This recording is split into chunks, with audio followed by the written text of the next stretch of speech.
할렐루야. 수요예배 오신 우리 모든 성도님들을 환영합니다. 각 가정에서 예배를 드리시고 계실 텐데요, 우리 하나님을 향한 온전한 마음으로 전심으로 예배하는 우리 모든 성도님들 되셨으면 좋겠습니다. 우리가 이렇게 살아가다 보면 이런 경험들을 많이 합니다. 씨앗을 뿌렸다고 해서 바로 그 씨앗이 자라나는 것은 아니지요. 시간이 지나야 되고 또 때가 되어야 발화를 하게 되고 또 자라게 되는 것을 봅니다. 우리 성도님께서 지금 어떤 때에 있든지 간에 이 모든 때는 하나님의 때인 것을 잊지 않으시기 바랍니다. 반드시 하나님께서 자라게 하시고 또 열매 맺게 하실 것이기 때문입니다. 지금은 그리 아니하시는 것처럼 보인다 할지라도 하나님의 은혜가 우리의 삶에 흐르고 있음을 꼭 믿으시기 바랍니다. 우리 힘차게 박수치면서 주님 앞에 전심으로 예배하며 나가도록 하겠습니다.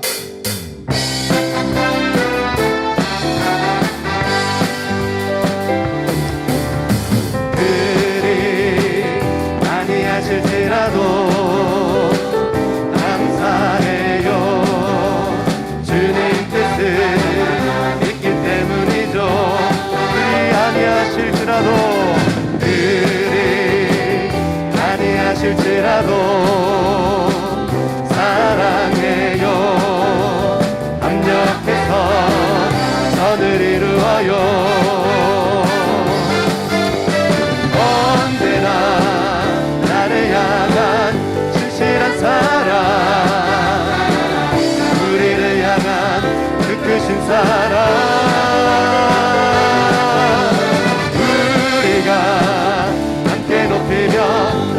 찬양해. 할렐루야. 하나님께 영광. 그리 아니하실지라도 그리 아니하실지라도 감사해요. 주님 뜻을 믿기 때문이죠. 그리 아니하실지라도 사랑해요. 합력해서 선을 이루어요. 언제나 나를 향한 진실한 사랑, 우리를 향한 그 크신 사랑, 우리가 함께 높이며 주를 찬양해. 할렐루야. 언제나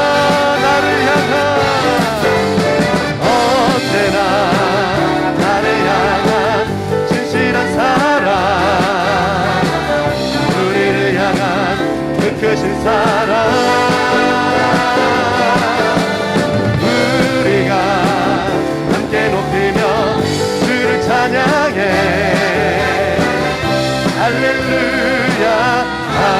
하나님께 영광.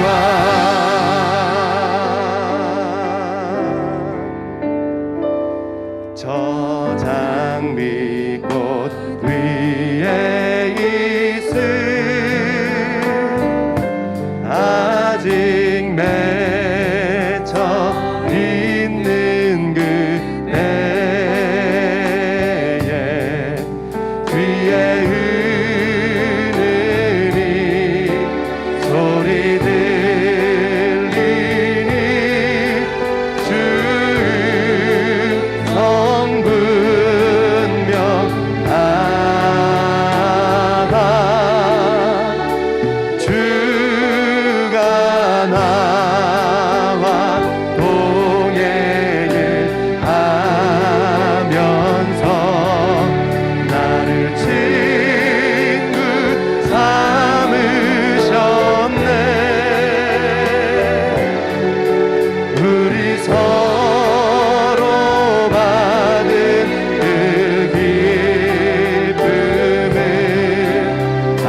주의 임재를 갈망합니다.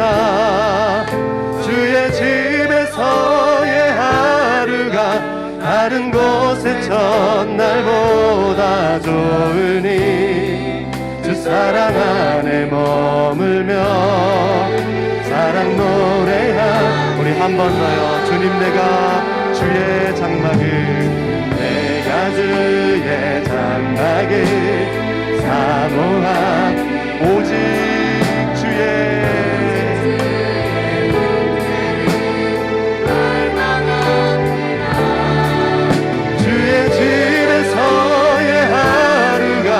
다른 곳의 첫날보다 좋으니 주 사랑 안에 머물며 사랑 노래하. 나의 평생에 단 한 가지 소원, 주의 아름다우신 보며 사랑 노래하는 것. 나의 왕 되신 주님의 얼굴 응하며 주 사랑 안에 머물러 사랑 노래하. 나의 평생에 단 한 가지 소원, 주의 아름다우신 보며 사랑 노래하는 것. 나의 왕 되신 주님의 얼굴 구하며 주 사랑 안에 머물러 사랑 노래하. 주님 내가 주의 장막을, 주님 내가 주의 장막을 사모합니다. 오직 주의 임재를 갈망합니다. 주의 집에서의 하루가 다른 곳의 첫날보다 좋으니 주 사랑 안에 머물러. 우리 함께 다 같이 목소리 높여 선포하겠습니다.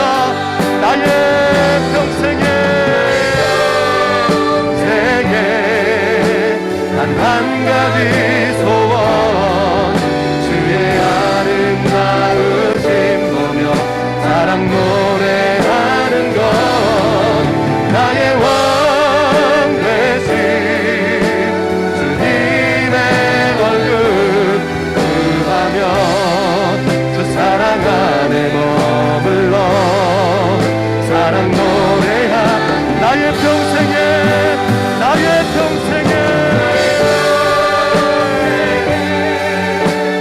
한 가지 소원, 주의 아름다우신 보며 사랑 노래하는 것. 나의 왕 되신 주님의 얼굴 구하며 주 사랑 안에 머물러 사랑 노래합니다.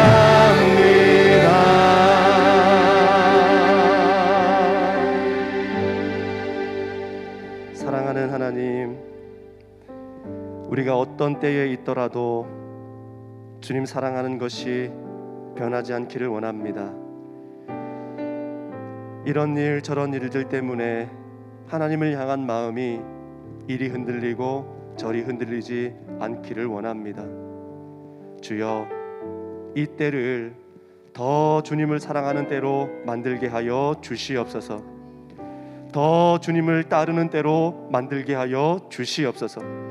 주여, 오늘도 우리에게 말씀으로 찾아오셔서 우리 모든 심령들마다 만져주시고 주께서 새롭게 하시고 온전케 하여 주심으로 그 주의 말씀으로 다시 일어서서 주의 때를 맞이하며 주의 때를 기대하며 하나님의 영광 우리의 삶에 드러내기를 온전히 힘쓰는 우리 모든 믿음의 성도들의 삶이 다 될 수 있도록 인도하여 주시옵소서. 우리 다 같이 주님의 이름을 크게 한번 부르고 동성으로 기도하겠습니다. 주여,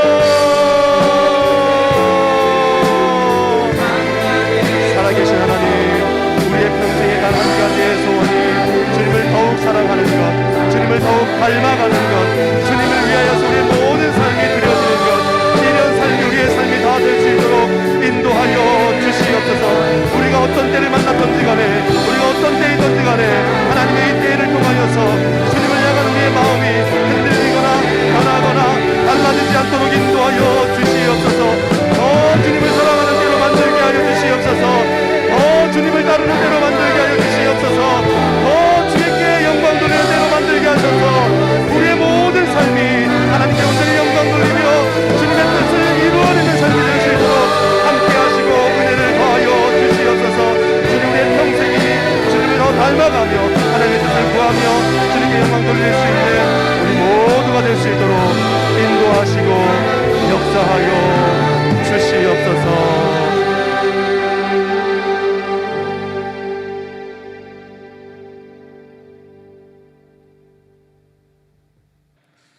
하나님 아버지, 진심으로 사랑합니다.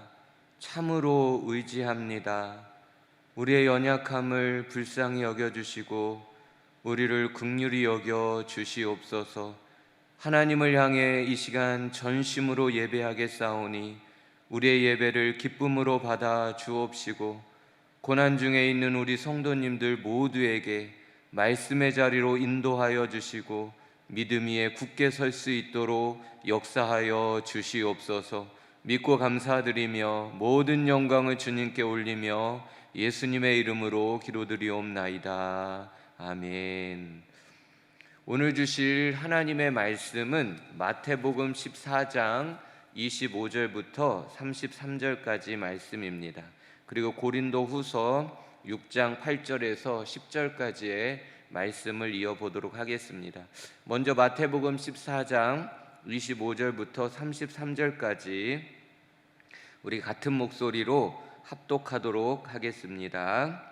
밤 사경에 예수께서 바다 위로 걸어서 제자들에게 오시니 제자들이 그가 바다 위로 걸어오심을 보고 놀라 유령이라 하며 무서워하여 소리 지르거늘 예수께서 즉시 이르시되 안심하라 나니 두려워하지 말라. 베드로가 대답하여 이르되 주여 만일 주님이시거든 나를 명하사 물 위로 오라 하소서 하니 오라 하시니 베드로가 배에서 내려 물 위로 걸어서 예수께로 가되 바람을 보고 무서워 빠져가는지라 소리질러 이르되 주여 나를 구원하소서 하니 예수께서 즉시 손을 내밀어 그를 붙잡으시며 이르시되 믿음이 작은 자여 왜 의심하였느냐 하시고 배에 함께 오르매 바람이 그치는지라 배에 있는 사람들이 예수께 절하며 이르되 진실로 하나님의 아들이로소이다 하더라. 아멘. 고린도후서 6장 8절부터 10절 말씀도 함께 읽도록 하겠습니다. 시작. 우리는 속이는 자 같으나 참되고 무명한 자 같으나 유명한 자요 죽은 자 같으나 보라 우리가 살아있고 징계를 받는 자 같으나 죽임을 당하지 아니하고 근심하는 자 같으나 항상 기뻐하고 가난한 자 같으나 많은 사람을 부요하게 하고 아무것도 없는 자 같으나 모든 것을 가진 자로다. 아멘. 우리 안에는 강함과 약함이라는 양면성을 가지고 있습니다. 별것 아닌 일에도 마음이 쉽게 흔들리고 또 넘어지는 그런 연약함을 가지고 있는가 반면 어느 때는 태산과 같은 문제를 만나도 낙심하지 않고 넉넉히 이겨내기도 합니다. 엘리야를 보십시오. 엘리야는 북이스라엘의 가장 악한 왕이었던 아합 왕과 세상 사람들이 두려워할 수밖에 없었던 음녀를 상징하는 이세벨, 이 두 사람을 전혀 두려워하지 않았습니다.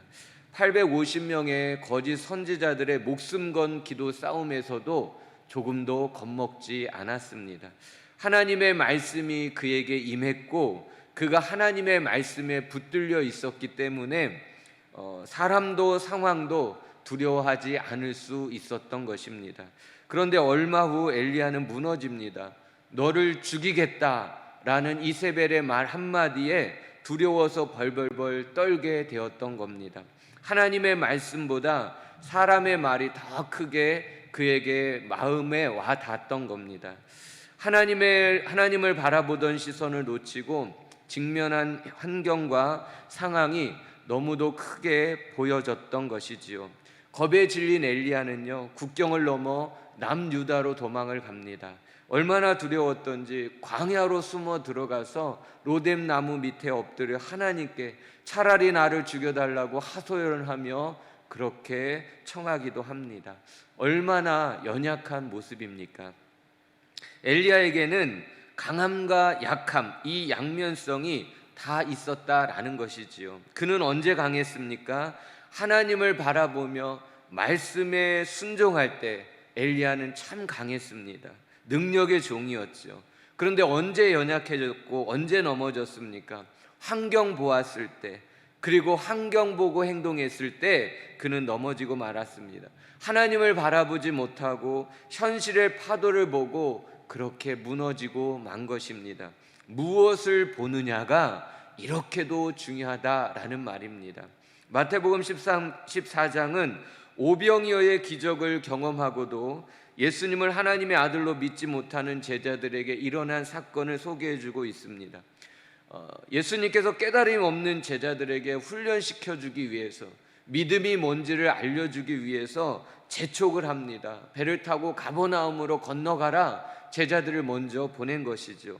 그런데 배를 타고 건너는 도중에 문제가 생깁니다. 큰 풍랑을 만나게 된 것입니다. 그때 예수님이 제자들을 향하여 물 위로 걸어가십니다.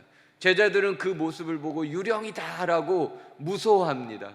그래서 예수님이 무서워하는 제자들을 향해 안심하라, 나니 두려워하지 말라 라고 말씀해 줍니다. 이 말을 듣고 베드로는 만일 주님이시거든 나를 명하사 물 위로 오라 하소서라고 간청을 합니다. 예수님께서 와라 라고 답변을 해 주시죠. 베드로가 그 말씀을 듣고 용기를 내서 배에서 내려 물 위를 걷습니다. 너무도 신기한 일이 벌어집니다. 베드로가 물 위, 그것도 바다 위를 걸어가고 있었던 것입니다. 자, 그런데 베드로가 예수님을 바라보고 물 위를 걷다가 순간 바람에 의한 파도를 보게 됩니다. 그때부터 물속에 빠져들게 되는 것이죠. 허우적거리며 도와달라고 소리를 치자 예수님께서 즉시 손을 내밀어서 그의 손을 잡아줍니다. 건져주신 것이죠. 그리고 나서 이렇게 말씀하십니다. 믿음이 적은 자여, 믿음이 작은 자여, 왜 의심하였느냐? 라고 책망하십니다. 베드로의 문제는 환경의 문제가 아니었다는 겁니다. 베드로의 진짜 문제는 믿음의 문제였다라는 것입니다. 바라봄의 문제였다라는 것을 말씀해주고 있는 겁니다. 믿음이 작았기 때문에 의심을 한 것이고요, 의심했기 때문에 물에 빠지게 된 겁니다. 그래서 예수님께 책망을 받게 된 것입니다. 베드로가 배에 오르자 바람이 그치고 평안해졌습니다. 그때서야 제자들이 정신을 차리고 예수님께 절을 하며 이렇게 고백을 합니다. 진실로 하나님의 아들이로소이다. 진실로 하나님의 아들이로소이다. 예수님이 제자들에게 진정 원했던 믿음이 뭐라는 겁니까? 예수님을 하나님의 아들이라고 믿는 것, 예수님을 하나님의 아들이라고 고백하는 것, 그것을 원했다는 겁니다. 그리고 언제 어디서든 어떠한 상황을 만나든지 간에 예수님만을 바라볼 수 있는 그 시선, 그 믿음을 가지길 원했다라는 것이 이 사건을 통해 예수님이 원하셨던 진정한 뜻이고 마음이었다는 겁니다. 예수님만이 우리를 구원할 유일한 구원주이심을 이들이 믿어야 했기 때문입니다. 예수님은 하나님의 아들이시다. 우리를 구원하러 오신 죄 없으신 하나님의 아들이시다. 그분만이 우리를 구원하실 수 있는 유일한 분이시다 라는 것을 똑똑히 믿어야 했기 때문에 이 믿음을 그들에게 심어주기 위해서 예수님은 이 사건을 의도적으로 일어나게 했다라는 것입니다. 또 하나는 예수님은 우리와 차원이 다른 분이심을, 예수님은 우리와 차원이 다른 하나님의 아들 곧 하나님이심을 그들로 하여금 믿게 하고 고백하게 하기 위해서인 것입니다. 왜냐하면 풍랑이는 세상 바다 한가운데에서도 예수님이 하나님의 아들이심을, 우리와 차원이 다른 곧 하나님이심을 믿을 때 그 풍랑이는 바다 한가운데서도 요동하지 않고 흔들리지 않고 이 풍랑을 넉넉히 이겨나갈 수 있기 때문에 그런 것입니다. 현실의 파도에 함몰되지 않고 믿음으로 승리할 수 있기 위해서는 예수님을 차원이 다른 하나님이심으로 우리가 믿을 수 있어야 한다라는 것이죠. 백부장의 믿음은 내가 이스라엘 땅에서 아직 이만한 믿음을 본 적이 없다라고 예수님이 감탄하시며 칭찬하실 정도로 예수님을 기쁘시게 해드렸던 큰 믿음이었습니다. 백부장의 고백을 들어보십시오. 주여 수고하지 마옵소서, 내 집에 들어오심을 나는 감당하지 못하겠나이다 고백을 합니다. 예수님은 너무 크신 분입니다. 나는 죄인이고 처절하게 연약한 자입니다. 아무것도 할 수 없는 무능한 자입니다.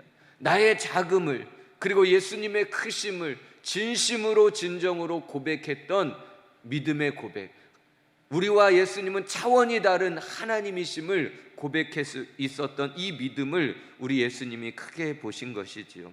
이처럼 예수님은 우리와 차원이 다른 분이심을 인정할 때 그 믿음을 큰 믿음이다 라고 인정해 주십니다. 말씀만 하사 내 하인이 낫게 하소서 라고 고백을 합니다. 백부장의 고백이죠. 말씀만으로도 이 시 공간을 초월하여 역사하실 수 있는 분이 바로 예수님이십니다. 예수님은 그런 분이십니다. 우리와 다른 분입니다. 우리와 차원이 다른 분이십니다. 예수님은 말씀만 하셔도, 이곳에서 말씀하셔도 지구 땅끝에서도 역사가 될 수 있는 그런 능력의 주님이십니다. 이 믿음을 가지고 예수님께 고백을 한 겁니다. 예수님, 우리 집에 오시지 않아도 됩니다. 여기서 말씀만 하시면 우리의 하인이 나을 줄 믿습니다 라는 그 믿음을 고백하게 된 것입니다. 말씀만으로도 아니 주님이 말씀하시기만 하면 그대로 되어진다라는 것을, 환경도 상관없이 시공간도 상관없이 모든 것을 뛰어넘어 역사될 것이라는 것을 분명하게 믿었던 것이지요. 이 믿음이 예수님을 놀라게 한 것이고 예수님을 크게 기쁘시게 해드렸다라는 사실입니다. 오병이어로 무엇을 할 수 있겠습니까? 빌립의 이 고백은 믿음의 고백이 아닙니다. 사실을 이야기했을 뿐입니다. 오병이어로 5,000명을 먹이고도 12강주리를 남길 수 있는 분이 예수님이신 것을 믿는 그 믿음이 진짜 믿음인 겁니다. 예수님은 우리와 다른 분이십니다. 예수님은 기도 한번 하시고 이 오병이어 도시락을 가지고 5,000명을 먹이고도 12강주리를 남길 수 있는, 얼마든지 기적을 베푸실 수 있는, 얼마든지 이 상황을 역전시킬 수 있는 분이심을 믿는 그 믿음이 큰 믿음이라는 것을 말씀해주고 있는 것이지요. 10명의 정탐꾼의 사실적인 보고는 믿음이 아닙니다. 그냥 사실입니다. 그런데 이 사실이 불신앙이었다라는 것을 우리는 눈여겨보아야 합니다. 불신앙으로 인해 하나님 앞에 책망받고 하나님 앞에 저주를 받게 되고 광야 40년 뺑뺑이 돌다가 광야에서 다 죽게 되어지는 이런 비극을 초래하게 되었다라는 것입니다. 우리에게 있는 현실을 보는 눈, 그리고 그 현실을 계산하는 것, 그리고 현실에 맞게 살아가는 것, 그것은 사실이지요. 그러나 이 사실은 불신앙이라는 겁니다. 하나님이 우리에게 원하는 것은 그 상황을 뛰어넘는 믿음, 그 상황을 뛰어넘게 만들어주실 수 있는 예수님을 믿는 믿음, 그 믿음으로 살아가는 것을 진정 원하신다라는 사실입니다. 하나님을 진노케 하고 광야에서 죽게 만드는 이 비참한 결과가 불신앙의 결과였다면 우리는 불신앙을 내어 던져버리고 환경을 뛰어넘는 믿음을 가져야 합니다. 왜냐하면 이 믿음으로 여호수아와 갈렙은 하나님을 기쁘시게 해드릴 뿐만 아니라 약속의 땅 가나안에 들어갈 수 있었다라는 것입니다. 하나님이 말씀하셨으니 하나님이 하실 것입니다. 우리는 못해도 하나님은 다 하실 수 있습니다. 하나님이 말씀하셨으니 하나님이 그것을 원하시기 때문에 우리는 그 말씀에 순종하기만 하면 됩니다. 나머지는 하나님이 다 하실 것입니다. 우리는 저 가나안 약속의 땅에 들어갈 수 있습니다. 이 믿음을 가져야 한다라는 것입니다. 환경과 현실을 뛰어넘을 수 있는 예수님, 우리 하나님을 하나님으로 바라볼 수 있는 그 믿음을 우리가 갖기를 원하고 계시는 것입니다. 믿음은 하나님과 나 사이의 수준 차이를 인정하는 것입니다. 이는 내 생각이 너희의 생각과 다르며 내 길은 너희의 길과 다름이니라. 여호와의 말씀이니라. 이는 하늘이 땅보다 높음같이 내 길은 너희의 길보다 높으며 내 생각은 너희 생각보다 높으니라. 다시 한번 읽어드릴게요. 이는 내 생각이 너희의 생각과 다르며 내 길은 너희의 길과 다름이니라. 여호와의 말씀이니라. 이는 하늘이 땅보다 높음같이 내 길은 너희의 길보다 높으며 내 생각은 너희의 생각보다 높으니라. 이사야 55장 8절 9절 말씀입니다. 하나님을 하나님으로 인정하는 믿음이 하나님이 우리에게 원하시는 진짜 믿음이라는 것입니다. 믿음이 사실을 이긴다는 사실을 기억하십시오. 믿음이 현실을 이기는 겁니다. 믿음이 사실을 뛰어넘게 만드는 것입니다. 그러므로 하나님은 우리에게 말씀합니다. 현실적으로 살지 말고 믿음으로 살라고. 현실에 무너지지 말고 믿음으로 어려운 고난의 현실을 뛰어넘어 살아가라고 분명하게 말씀해주고 있는 겁니다. 베드로는 예수님을 바라보면서 큰 무리를 걷는 기적을 체험했습니다. 그러나 동시에 바람을 보면서 물속에 빠져드는 실수도 경험했습니다. 무엇을 바라보느냐, 누구를 바라보느냐, 이것이 그렇게도 중요했다라는 겁니다. 믿음은 뭡니까? 예수님을 바라보는 것입니다. 예수님을 바라보는 것. 어떤 상황에서도 끝까지 예수님만 바라보는 것. 어떠한 어려움 속에서도 끝까지 예수님만 바라보는 것. 정말로 절망할 수밖에 없는 그런 상황 속에서도, 그 절망 속에서도 예수님만을 바라보는 것, 이것이 진짜 믿음인 것입니다. 사랑하는 성도 여러분, 오직 예수님만 바라보셔야 합니다. 베드로가 예수님만 바라보고 무리를 걸어갔던 것처럼 예수님만 바라보아야 우리에게 직면한 고난과 환난의 바다를 우리는 빠지지 않고 능히 걸어갈 수 있다라는 것입니다. 역대하 20장을 보면 모압, 암몬, 마움 사람들이 연합군을 형성해서 남유다를 침공해 왔습니다. 유다 왕국이 큰 위기를 봉착한 것이죠. 하나님이 주신 기업의 땅에서 쫓겨날 상황이고요. 절체절명의 진멸될 위기 상황이었습니다. 마치 도간에 든 쥐 같은 그런 신세가 된 것입니다. 그때 여호사밧 왕이 어떻게 반응합니까? 여호사밧 왕도 두려웠습니다. 백성들도 다 두려워 떨 수밖에 없는 그런 상황입니다. 그러나 영적 지도자였던 여호사밧 왕 어떻게 하는지 보십시오. 모든 백성들에게 금식을 선포합니다. 그리고 다 모이라고 합니다. 그리고 우리 함께 기도하자라고 선포합니다. 하나님이여, 우리를 치러 오는 이 큰 무리를 우리가 대적할 능력이 없고 어떻게 할 줄도 알지 못하옵고 오직 주만 바라보나이다. 모든 백성들 앞에서 하늘의 하나님을 바라보면서 오직 주님만 바라보나이다 라고 이 여호사밧 왕은 기도하고 있는 것입니다. 오직 하나님만 의지하겠다는 것이죠. 우리의 힘으로는 아무것도 할 수 없다는 겁니다. 우리는 무능하다는 겁니다. 그러니 하나님 도와주십시오. 하나님의 전능하심을 저는 믿습니다. 하나님은 능히 이 모든 것을 이겨내게 하시는 능력의 하나님이심을 믿습니다. 하나님이 우리를 도와주시면 이 위기에서도 우리는 승리할 수 있습니다. 이 엄청난 절체절명의 멸망의 위기 상황에 있더라도 우리 예수님이, 우리 하나님이 우리를 도와주시면 우리는 능히 이 상황을 승리로 반전시킬 수 있습니다. 그러니 주님 우리를 도와주십시오라고 그렇게 기도했던 것입니다. 이 믿음의 고백이요, 하나님을 일어나 싸우게 만들었다는 사실입니다. 이 믿음의 고백이 적들의 연합군을 그날로 진멸시키는 그런 전멸의 역사를, 승리의 역사를 이루게 됐다라는 겁니다. 큰 재물까지도 얻게 되었다라는 사실이죠. 기적이 일어난 것입니다. 반전이 일어난 것입니다. 놀라운 승리를 이루게 된 것입니다. 이 믿음이 그래서 사실을 이긴다라는 것입니다. 예수님은 지금 우리만 바라보고 계십니다. 우리의 형편, 우리의 처지 다 아시는 예수님께서 우리에게 믿음을 원하시는 겁니다. 우리의 모든 형편을 다 아시는 주님께서 그것을 가지고 그럴지라도 주님만 바라보고 의지하며 기도하는 그 믿음을 우리에게 원하신다라는 것이지요. 끝까지 믿음으로 예수님만을 바라보길 원하시는 것입니다. 왜요? 그 믿음이 기적을 일으키기 때문입니다.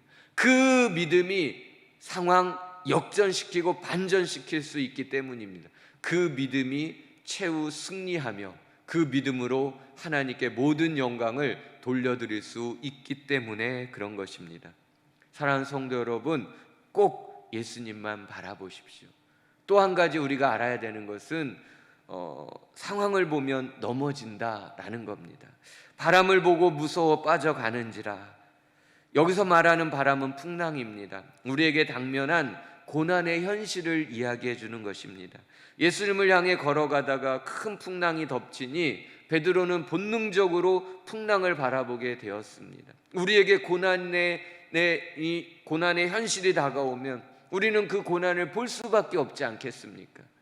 그 고난을 바라볼 때 베드로처럼 거기에 눌리게 되면 넘어지게 된다는 것이죠. 베드로가 배에서 내릴 때에도 그리고 배에서 내려 물 위로 걸어 예수님을 향해 가는 그 순간에도 풍랑은 계속 몰아쳤다라는 사실입니다. 상황은 똑같았다라는 거예요. 그런데 예수님을 바라본 베드로는 물 위를 걷는 기적을 체험했습니다. 그런데 풍랑이는 그 파도를 바라본 베드로는 두려움에서 사로잡히게 되었고 물속에 빠져들게 되었다라는 겁니다. 예수님을 바라보지 않고 상황과 환경을 바라보니까 베드로처럼 바다에 빠져들게 되더라라는 겁니다. 마찬가지입니다. 우리도요. 우리에게 원치 않는 고난이 다가왔습니다. 뜻밖의 소식을 듣게 된 겁니다. 내 힘으로 감당할 수 없는 어려움이 내게 현실로 다가온 것입니다. 마음이 불안하고요, 두렵고요, 어떻게 할 수 없을 정도의 우왕좌왕하는 흔들리는 마음이 우리에게 생기게 됩니다. 그런데 계속 이 상황만 지켜보게 되면, 이것만 바라보게 되면, 이것에 집중하게 되면 우리는 그 환경에 함몰될 수밖에 없다라는 것입니다. 이것이 베드로가 우리에게 보여주는 그런 교훈이라는 것을 우리는 알아야 하는 것입니다. 출애굽기 14장을 보면 이스라엘 백성들에게 앞에는 홍해, 뒤에는 애굽 군대가 추격해 오는 상황이 벌어집니다. 사면초가의 상황이 벌어지고 만 것이죠. 백성들은 심히 두려웠습니다. 애굽 군대가 점점 더 가까이 다가오는 것을 그는 눈으로 똑똑히 보았기 때문에 그런 것입니다. 그러나 모세는 백성들에게 이렇게 외칩니다. 너희는 두려워하지 말고 가만히 서서 여호와께서 오늘 너희를 위하여 행하시는 구원을 보라. 너희가 오늘 본 애굽 사람을 영원히 다시 보지 아니하리라 라고 선포합니다. 문제를 바라보며 두려워하지 말고 하나님의 행하시는 구원을 바라보라 라고 말씀한 겁니다. 좀 더 간단하게 줄여서 말씀드리면 시선을 바꾸라는 겁니다. 현실을 바라보지 말고 우리 하나님을 바라보라는 것입니다. 시선을 바꿔 예수님을 바라보면 우리 마음속에 있었던 두려움이 사라지게 된다는 것입니다. 우리의 시선을 바꾸어 하나님을 바라보게 되면 하나님의 구원을 보게 되고 하나님의 능력을 보게 되고 우리가 그 상황에서 승리하는 것을 경험하게 될 것이라는 것입니다. 사랑하는 성도 여러분, 현재 상황을 바라보면요 두려울 수밖에 없습니다. 절망할 수밖에 없고요, 낙심할 수밖에 없고 우왕좌왕할 수밖에 없습니다. 위대한 능력의 종 엘리야도 상황을 보다가 두려워하며 참 연약한 모습, 나약한 모습, 낙심하여 쓰러지는 모습을 보여주지 않았습니까? 그러므로 최악의 순간, 최악의 상황에서도 우리가 바라보아야 될 분은 예수님 한 분밖에 없다는 것을 잊지 마십시오. 지금 내가 흔들렸다면, 지금 내 마음이 우왕좌왕한다면, 자꾸 내 시선이 환경과 상황과 고난에 집중되어져 있다면 이 시간 눈을 감고 다시 떠서 하늘 우러러 예수님을 바라보시기 바랍니다. 그러면 평강이 임할 겁니다. 그러면 우리 안에 있는 두려움이 사라질 겁니다. 소망이 생기게 될 것이고요, 믿음이 생기게 될 것이고요, 하나님이 나와 함께 하심을 경험하게 될 것이고, 그 하나님이 나를 위하여 일하시고 계심을 느끼게 될 것이고, 결국 그 하나님으로 말미암아 내게 반전과 또 승리와 기적이 일어나는 놀라운 체험을 우리가 맛보게 될 것입니다. 시편 기자가 이렇게 고백을 했습니다. 내 영혼아, 내가 어찌하여 낭망하며 어찌하여 내 속에서 불안하여 하는고. 너는 하나님을 바라라.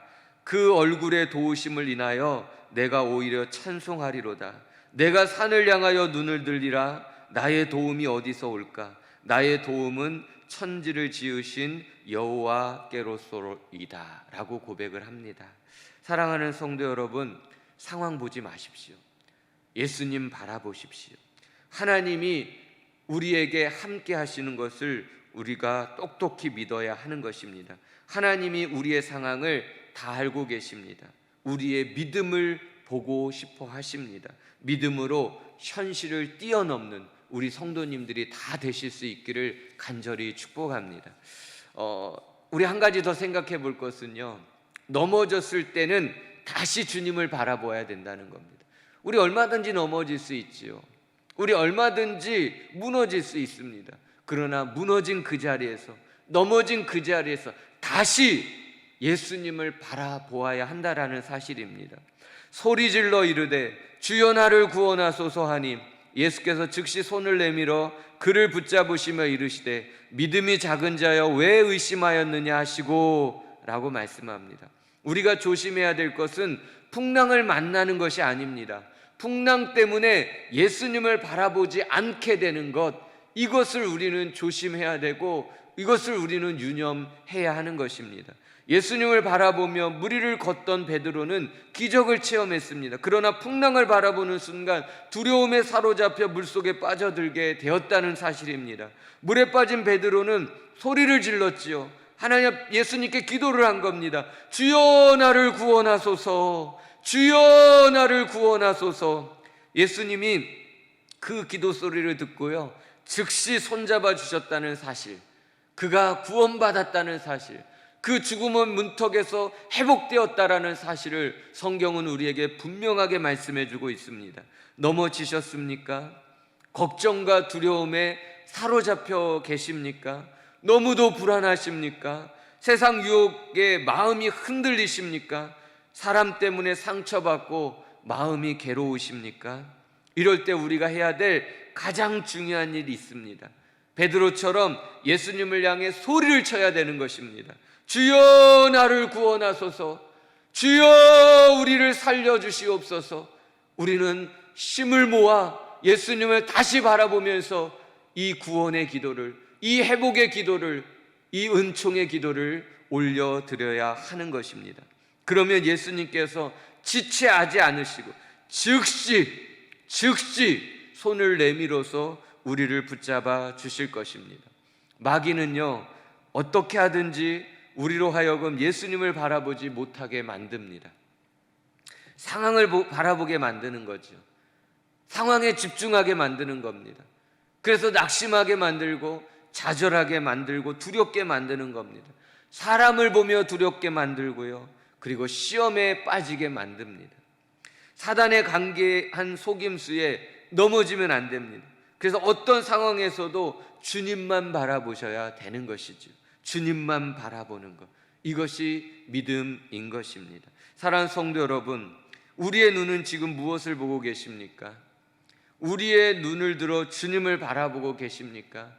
아니면 여전히 해결되지 않는 그 문제, 우리의 마음을 너무나 두렵게 하고 초조하게 하고 불안하게 하는 그 현실, 그 문제에 우리의 시선을 떼지 못하고 있지는 않으십니까? 우리가 그 문제를 바라본들 무슨 해결이 되겠습니까? 그 문제를 해결해 주실 수 있는 분은 예수님밖에 없는데 우리의 시선을 들어 예수님을 바라보아야 되지 않겠습니까?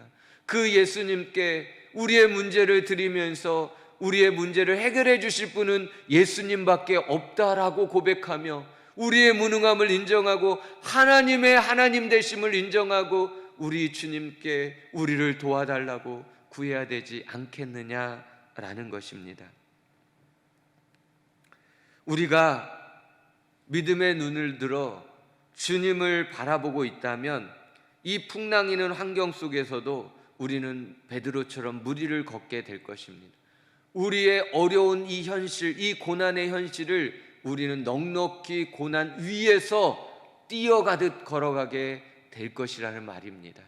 예수님을 바라보면 현실을 뛰어넘는 승리, 믿음의 발걸음이 분명히 있다라는 것입니다. 그러나 우리의 눈이 주님 바라보지 못하고 현실만 바라보게 되면 우리도 베드로처럼 이 현실의 바다에 함몰될 수밖에 없다라는 사실이지요. 나에게 갑자기 고난이 찾아왔을 때, 도저히 해결이 불가능한 문제에 봉착했을 때 우리가 해야 될 가장 중요한 일, 예수님만 바라보는 것, 그 예수님께 도와달라고 믿음으로 기도하는 것입니다. 구원의 주, 우리와 차원이 다른 하나님이신 예수님, 그분을 믿는 이 믿음으로 주님을 바라보고 주님께 간구해야 하는 것입니다. 무엇을 바라보느냐가 정말 중요합니다. 풍랑이 몰아쳐도 예수님만 바라보십시오. 상황 보면 넘어집니다. 넘어졌을지라도요, 다시 주님 바라보십시오. 넘어졌을지라도 넘어진 그 자리에서 다시 주님을 바라보십시오. 히브리서 11장은 믿음의 장입니다. 믿음의 선진들을 소개하면서 믿음으로 현실을 뛰어넘는 큰 믿음은 어떤 믿음인지를 우리에게 알려주고 있습니다. 무엇을 말씀하고 있는 겁니까? 우리에게도 있는 고난, 우리에게도 있는 안타까운 삶의 문제들, 그거에 함몰되지 말고 이 히브리서에 말씀하시는, 우리에게 소개하는 그 믿음의 선진들처럼 큰 믿음을 가지고 이 현실을 능히 이겨가라는 겁니다. 그래서 하나님께 큰 영광 돌려드리고 도리어 이 땅에 하나님의 큰 뜻을, 역사를 이루어내는 믿음의 주인공이 되라고 우리에게 도전해주고 있다라는 겁니다. 히브리서를 기록할 수밖에 없는 사연이 있었습니다. 예수님을 믿는 그 성도들, 다시 정확하게 말씀드리면 디아스포라 히브리인들, 유대에 살고 있지 않는, 각지에 흩어져 살고 있는 그 히브리인들이 어느 날 예수님의 복음을 듣고 예수님을 믿게 된 것입니다. 예수님에게 속한 믿음의 구원받은 자녀, 하나님의 자녀가 된 것이죠. 그런데 그들에게 로마의 핍박이라고 하는 모진 환란의 바람이 불어닥쳤습니다. 그리고 유대교 사람들이 그들에게 찾아와 회유하는 것입니다. 왜 유대교를 버렸니? 왜 예수를 믿니? 예수 믿는다고 너에게 잘 되는 게 뭐가 있냐? 매일 굶어야 되고 또 끌려가서 고문을 당해야 되고 이 비참한 신세의 삶을 왜 사냐? 너 잘못 믿은 거야. 다시 유대교로 돌아와 라고 유대교로 회유하기 시작했습니다. 그리고 회유당하지 않는 그들을 향하여서는 그들을 향해 협박을 합니다. 너희가 돌아오지 않으면 로마로부터 오는 핍박보다도 우리가 더 너희를 증오하고 핍박할 것이다 라고 도리어 협박까지 하게 되는 상황이 벌어진 겁니다. 문제는 많은 히브리 그리스도인들이 흔들렸다는 겁니다. 믿음이 흔들렸습니다. 마음 안에서 갈등이 일어난 것입니다. 그리고 많은 사람들이 예수님을 등지고 배교하며 떠나갔다라는 사실입니다. 예수님을 믿는다는 이유로 처자식과 함께 굶주림에 허덕여야 했던 그들의 현실이었습니다. 예수님을 믿는다는 이유로 처자식이 보는 앞에서 죽임을 당해야 되는, 순교를 당하는 그런 상황이었습니다. 차마 눈뜨고 볼 수 없는 상황이, 귀한 자녀가 예수님을 부인하지 않겠노라고 순교당하는 모습을 보는 부모님의 모습, 눈뜨고 볼 수 없는 광경을 이를 악물고 바라보아야 했던 그런 상황이 1세기 히브리인들, 1세기 그리스도인들에게 닥쳤던 그런 고난의 환경이었습니다.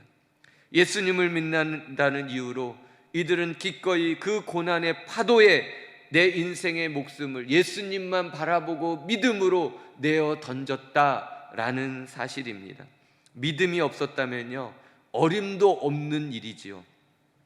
예수님을 나의 유일한 구원주로 믿지 못한다면 누가 이 상황을 고집하겠습니까? 다 예수님을 배교하고 떠나가지 않겠습니까? 예수님을 유일한 구원의 주님으로 믿지 못한다면 결단코 이 믿음을 고난 앞에서 지켜낼 수 없었다라는 겁니다. 예수님을 내 생명의 주인으로, 나의 모든 것이 다 예수님의 것임을 믿음으로 고백하며, 예수님이 원하신다면 이 생명까지도 내어드릴 수 있는 믿음이 없다면 어찌 이 고난과 모진 이 환난 속에서 예수님이 우리에게 주신 이 소중한 믿음을 지켜낼 수 있겠느냐라는 것입니다. 여러분, 이거 아십니까? 모든 것이 다 하나님의 것입니다. 모든 것이 다 하나님의 것입니다. 이 고백이 없으면요, 우리는 이 땅에서 고난의 파도가 몰려올 때마다, 내 소중한 것을 빼앗길 때마다, 원치 않는 일들이 내 안에 벌어질 때마다 우리는 망연자실할 수밖에 없고, 불안에 떨 수밖에 없고, 흔들리고 요동할 수밖에 없고, 심지어 예수님을 떠나가는 일까지도 벌어지게 된다라는 사실입니다. 어떻게 예수님을 등지고 떠날 수 있습니까? 예수님을 등지고 떠나면 그것이 바로 지옥으로 가는 길인데 말입니다. 이 땅에서 잠깐 그 고난을 면하 보겠다고 어떻게 영원을 지옥으로 갈 수가 있겠냐는 것입니다. 예수님이 누구이신지를 몰랐기 때문에 예수님을 등지고 떠나가는 겁니다. 예수님이 유일한 구원의 주님이심을 몰랐기 때문에, 예수님이 고난을 넉넉히 이겨낼 수 있는 우리와 차원이 다른 하나님의 아들이신 것을 이들이 몰랐기 때문에 그런 것입니다. 아니, 알았어도 그 믿는 믿음이 너무나 미약했기 때문에 그런 것이지요. 우리 예수님이 이 고난 중에 함께 하신다는 사실을 그들이 굳게 믿지 못했기 때문에 그렇습니다. 이 고난을 통해 우리의 믿음이 더욱더 단단해지고, 이 믿음을 통해 하나님의 놀라운 역사를 이 땅에 이룰 뿐만 아니라 하나님께 큰 영광을 돌려드리고, 우리의 신앙이 성숙한 믿음으로 어떠한 비바람이 몰려와도 흔들리지 않고 이 믿음의 길, 이 생명의 길, 이 사명의 길을 우직하게 달려갈 수 있는 힘이 된다라는 사실을 그들은 몰랐기 때문에, 왜 이런 일이 벌어지는 것입니까? 주님을 바라보지 못하고 현실만 보았기 때문입니다. 주님이 크게 보이는 것이 아니라 현실이 너무도 그들에게 크게 보였기 때문에, 우리 주님은 온데간데 보이지 않고 그 현실에 눌려서 예수님을 떠나는 어처구니 없는 이런 일들이 벌어지고 말았다라는 것입니다. 히브리서 기자가 외치는 고백을 우리는 들어보아야 합니다. 믿음의 주여 온전케 하시는 이인 예수를 바라보자. 흔들리는 너희들아, 모진 고난의 환경과 원치 않는 핍박과 환난 속에서 참으로 두려워하고 떨 수밖에 없고 좌절하고 낭망하며 어찌할 바 몰라 하는 그 믿음이 작은 너희들아, 다시 한번 눈을 들어 믿음의 주여 온전케 하시는 이인 예수를 바라보아야 한다. 그래야 이긴다. 그래야 이 사실을 이긴다. 그래야 이 풍랑이는 파도의 현실을 뛰어넘어갈 수 있다. 그래야 하나님을 기쁘시게 드릴 수 있다라고 말씀해주고 있는 것입니다. 고린도후서 6장 8절에서 10절, 우리가 읽었던 본문의 말씀을 한 번 더 읽고 마치도록 하겠습니다. 고린도후서 6장 8절에서 10절입니다. 시작. 우리는 속이는 자 같으나 참되고 무명한 자 같으나 유명한 자요, 죽은 자 같으나 보라 우리가 살아있고, 징계를 받는 자 같으나 죽임을 당하지 아니하고, 근심하는 자 같으나 항상 기뻐하고, 가난한 자 같으나 많은 사람을 부욕해 하고, 아무것도 없는 자 같으나 모든 것을 가진 자로다. 우리 믿음으로 한 번 더 고백합시다. 우리는 속이는 자 같으나 참되고 무명한 자 같으나 유명한 자요, 죽은 자 같으나 보라 우리가 살아있고, 징계를 받는 자 같으나 죽임을 당하지 아니하고, 근심하는 자 같으나 항상 기뻐하고, 가난한 자 같으나 많은 사람을 부욕해 하고 아무것도 없는 자 같으나 모든 것을 가진 자로다. 아멘. 예수님이 우리 안에 계시지요?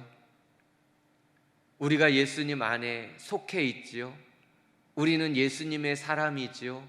우리는 이 땅에 살아가는 그리스도인이지요? 그렇다면요, 절대로 세상에 걸려 넘어지지 마십시오. 절대로 환경과 상황에 함몰되지 마십시오. 살아도 주를 위하여 살고 죽어도 주를 위하여 죽는 겁니다. 내 생명 주님의 것입니다. 주님 위하여 우리의 남은 인생을 살아갈 뿐입니다. 주님이 오늘 가자 하면 우리는 가는 겁니다. 우리 주님이 오늘 나와 함께 이 복음을 위하여 고난에 동참하자라고 말씀하시면 우리는 기꺼이 예수님과 함께 그 고난에 동참해야 되는 것입니다. 나와 함께 오늘 기도하자. 하나님의 나라가 이 땅에 이루어지기를, 죽어있는 땅들이 살아나지기를, 죽은 영혼들이, 하나님이 택한 그 백성들이 다시 돌아올 수 있기를, 지금 병든 자, 정말 위험하여 힘들어 안타까워 어찌할 바를 몰라 하는 그들을 향하여 우리 기도하자 주님이 말씀하시면 우리는 기꺼이 주님 손 꼭 붙잡고 기도하면 되는 것입니다. 모든 것이 하나님의 것입니다. 하나님이 주권자이십니다. 그 주권을 인정하고 그 주권자이신 말씀에 귀를 기울이고 그 음성에 순종하며 우리는 살아가면 되는 것입니다. 우리의 시선 다시 들어서 주님을 바라보십시오. 우리의 힘으로 해결할 수 없는 이 안타까운 현실에 우리가 흔들리지 마시고 모든 주권을 가지신 우리 주님을 바라보고 그 하나님께 기도하면 좋겠습니다. 주님, 우리를 구원하소서. 상천하지에 우리를 도와주실 분 우리 예수님밖에 없습니다. 하나님, 우리 교회를 도와주십시오. 하나님, 우리 고난 중에 있는 성도님들을 지켜주십시오. 우리 그 주님 바라보면서 함께 승리할 수 있기를 예수님의 이름으로 축복합니다. 기도하겠습니다. 하나님 아버지, 우리는 풍랑을 보면 흔들리고 무섭고 두렵고 어찌할 바 몰라 하고 좌절하고 낙심할 수밖에 없는 연약한 자입니다.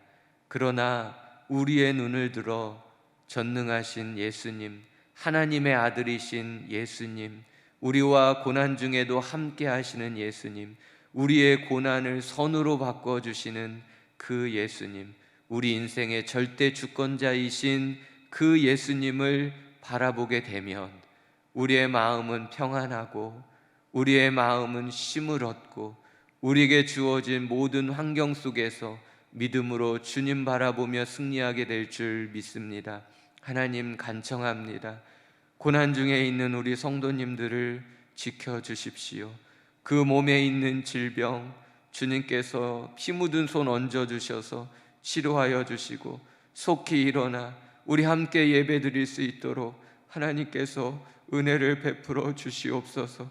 우리의 힘으로는 감당할 길이 없사오나 우리 하나님은 능히 가능하시오니, 그래서 우리 온 성도님들이 함께 간구하오니 하나님이여 우리의 기도를 들으시고 하나님의 뜻 가운데 응답하여 주시고 우리에게 기적을 보게 하시고 우리에게 반전과 승리를 경험하게 하여 주시고, 하나님은 우리의 하나님이심을, 그리고 그 하나님을 향하여 더욱더 믿음에 굳게 서서 승리해 갈 수 있는 주님의 교회와 모든 성도님들이 되어질 수 있도록 하나님이여 우리에게 은혜를 베풀어 주시옵소서.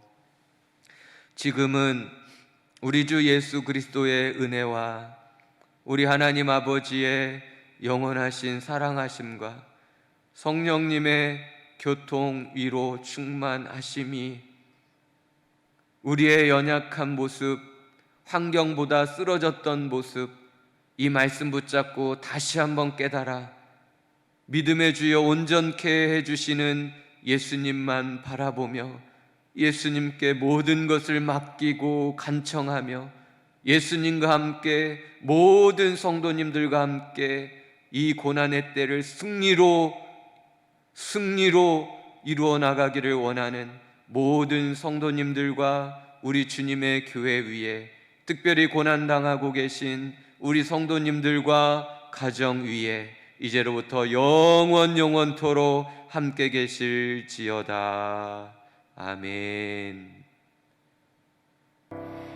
내가 이 땅에 태어나 사는 것, 어린아이 시절과 지금까지 숨을 쉬며 살며 꿈을 꾸는 삶, 당연한 것 아니라 은혜였소. 내가 하나님의 자녀로 살며 오늘 찬양하고 예배하는 삶, 복음을 전할 수 있는 축복이 당연한 것 아니라 은혜였소. 모든 것이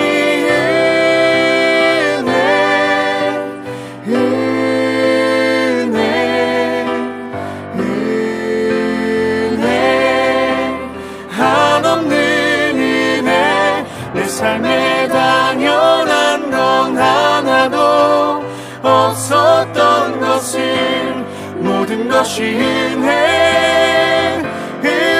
은혜였소. 모든 것이 은혜.